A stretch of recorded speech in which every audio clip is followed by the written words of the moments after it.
ذرا سوچئے پی S L کا اگلا سیزن بڑے نام، بڑی بولیاں اور پردے کے پیچھے ایسی جنگ جس میں بیٹ اور بال نہیں بلکہ پاور، پالیسی اور کنٹرول ٹکرائے گا۔ سوال یہ ہے کہ یہ کون کھیلے گا پی ایس ایل کا اگلا سیزن اور کون ہوگا دستبردار؟ آپ دیکھ رہے ہیں اے ایف پی سپورٹ اور آج ہم بات کریں گے ایک ایسے مسئلے کی جو بظاہر ریٹینشن پالیسی لگتا ہے، لیکن یہ پاکستان کرکٹ بورڈ اور پی ایس ایل فرنچائز کے درمیان سنگین مسئلہ ہے۔ بورڈ کہتا ہے فرنچائز صرف 3 پلیئر ریٹین کر سکتی ہیں کیونکہ جیسا کہ آپ کو معلوم ہے اس سال 2 نئی ٹیموں کا اضافہ کیا جا رہا ہے۔ اس لیے متوازن برقرار رکھنے کے لیے پاکستان کرکٹ بورڈ کی یہی رائے ہے کہ ہر فرنچائز زیادہ سے زیادہ 3 پلیئر کو ریٹین کر سکتی ہے، جبکہ فرنچائز مالکان اس سے کھلا تضاد کرتے ہیں۔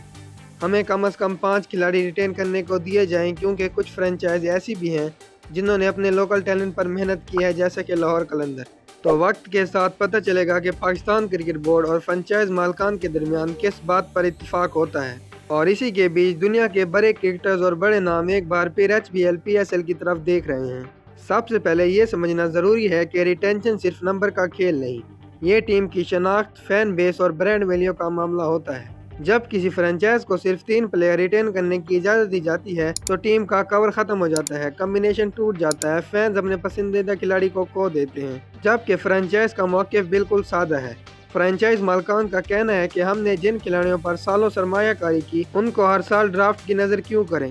یہی وجہ ہے کہ فرنچائز مالکان 5 ریٹینشن مانگ رہے ہیں۔ اب آتے ہیں اصل کشش کی طرف، یعنی پلیئر پول۔ اگر ہم حقائق کی بات کریں تو اس سال پی ایس ایل کے ممکنہ پلیئر پول میں وہ نام بھی شامل ہیں جو پہلے پی ایس ایل کھیل چکے ہیں اور اب بھی واپسی کے لیے تیار نظر آتے ہیں۔ For example, same Billings, Sikandar Raza, Tom کرن، ڈیوڈ ویسا، رشد حسین، کوشال پریرا، ڈیرل مچل،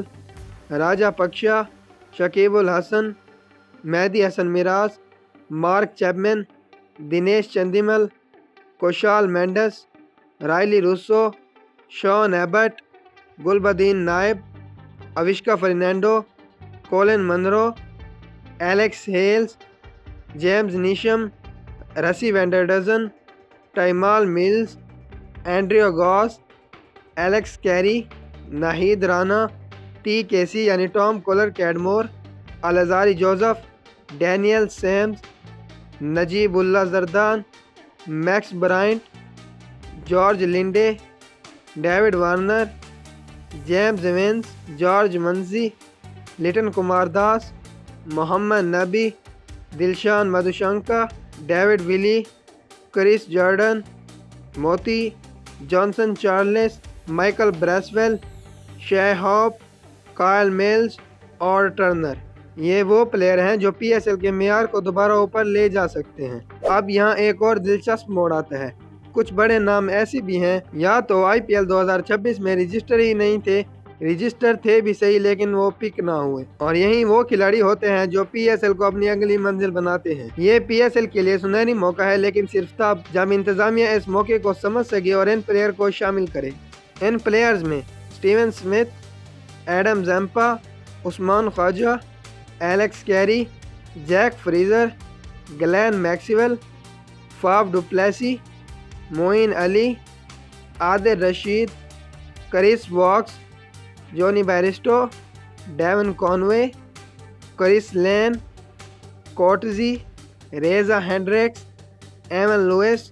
اور لٹن کمار داس شامل ہیں۔ اب سوال یہ ہے، کیا پی ایس ایل انتظامیہ ان کھلاڑیوں کو پی ایس ایل میں لانے میں کامیاب ہوگی؟ کیونکہ سچ یہ ہے، آج کا انٹرنیشنل کرکٹر صرف پیسہ پر نہیں دیکھتا، وہ پلاننگ، پروفیشنلزم اور احترام دیکھتا ہے۔ اگر ہر سال ریٹینشن بدلتی رہی، فرنچائز ناراض رہی اور غیر یقینی صورتحال رہی تو پھر بڑے نام صرف نام ہی رہ جائیں گے۔ ایک نیوٹرل مگر مضبوط رائے یہ ہے کہ اگر پی ایس ایل واقعی خود کو آئی پی ایل کے بعد دوسری بڑی لیگ کے طور پر دیکھتا ہے تو اسے اپنی لیگ سے بہت ساری بہتریاں کرنی ہوں گی، اور پی ایس ایل انتظامیہ نے غیر ملکی کھلاڑیوں کے لیے رجسٹریشن پورٹل کو بھی اوپن کر دیا ہے، جس کے مطابق غیر ملکی کھلاڑی 19 دسمبر 2025 سے لے کر 20 جنوری 2026 تک پی ایس ایل میں شامل ہو سکتے ہیں۔ آخر میں صرف یہ بات، پی ایس ایل 11 صرف ایک ٹورنامنٹ نہیں